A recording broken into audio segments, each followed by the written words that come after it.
मानव इतिहास में सैकड़ों योद्धाओं की कहानी हमें मिलती है, लेकिन दोस्तों कुछ योद्धा ऐसे होते हैं कि जिनकी दास्तान इतिहास के पन्नों के साथ साथ आम लोगों की ज़ुबां पर होती है। लोग उन जाबाज़ों की दास्तानें बड़े फ़ख्र से एक दूसरे को बताते हैं। ऐसे ही एक जाबाज़ योद्धा थे सलाहुद्दीन अय्यूबी। आज की इस वीडियो में हम सुल्तान सलाहुद्दीन अय्यूबी की ज़िंदगी से जुड़े 10 ऐसे रोचक किस्से आपको बताएंगे जिन्हें जानने के बाद आप भी हैरत में पड़ जाएंगे। साथ में आप इस महान योद्धा को सलाम करने पर मजबूर हो जाएंगे।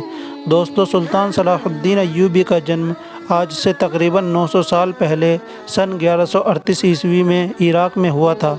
सलाहुद्दीन अय्यूबी का ताल्लुक़ एक साधारण परिवार से था। अपने शुरुआती दौर में वो सुल्तान नूरुद्दीन की फ़ौज में एक आम से सिपाही का किरदार निभाया करते थे। देखते ही देखते सलाहुद्दीन अय्यूबी की वफ़ादारी, बहादुरी और हार को जीत में बदलने की काबिलियत रखते थे और इसी वजह से सुल्तान नूरुद्दीन के सबसे करीबी बन गए थे। सुल्तान नूरुद्दीन की मौत के बाद सलाहुद्दीन अय्यूबी ने उनकी जगह संभाली और उनके द्वारा छोड़े गए कई अधूरे काम पूरे किए, जिसमें उनकी सबसे बड़ी कामयाबी थी मुसलमानों के सबसे अव्वल यानी बैतुल मुक़द्दस को फ़तह करना।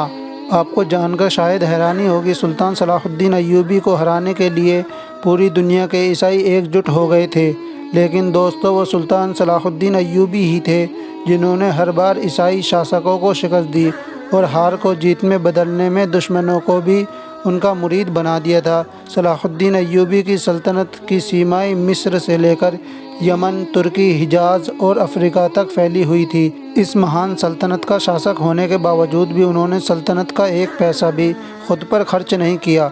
इतिहास में तो यहाँ तक भी मिलता है कि उनकी मौत पर भी उनके पास से महज कुछ ही दिरहम मिले थे। ये देखकर लोगों को काफ़ी हैरत हुई कि इतनी बड़ी सल्तनत का मालिक इतना साधारण जीवन कैसे जी सकता है। सुल्तान सलाहुद्दीन अय्यूबी की शख्सियत कैसी थी, इसका अंदाज़ा आप लगा सकते हैं कि उनके दुश्मन भी उनकी रहमदिली और उसूलों के कायल थे। कहा जाता है एक बार जब इंग्लैंड के रिचर्ड ने मुसलमानों का किला छीन लिया था और मुसलमानों को मारने का जश्न मनाने लगा, फिर सुल्तान सलाहुद्दीन अय्यूबी ने चारों तरफ से उनका किला घेर लिया था, जिसमें इंग्लैंड का शासक उसमें फंसकर ही रह गया।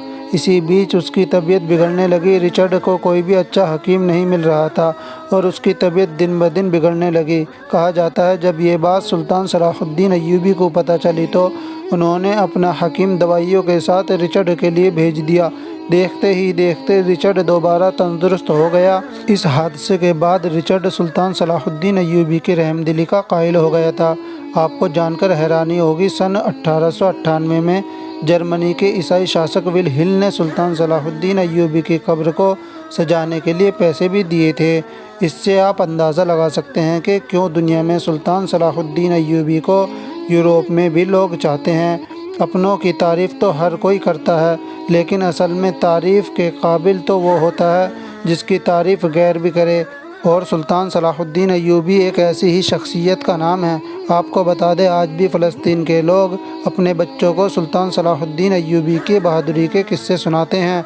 दोस्तों, आप सुल्तान सलाहुद्दीन अय्यूबी को कैसा मानते हैं, हमें कमेंट करके ज़रूर बताएं। वीडियो पसंद आए तो लाइक, शेयर और सब्सक्राइब करना ना भूलिएगा। फिर मिलते हैं एक नई वीडियो के साथ, तब तक के लिए खुदा हाफिज़।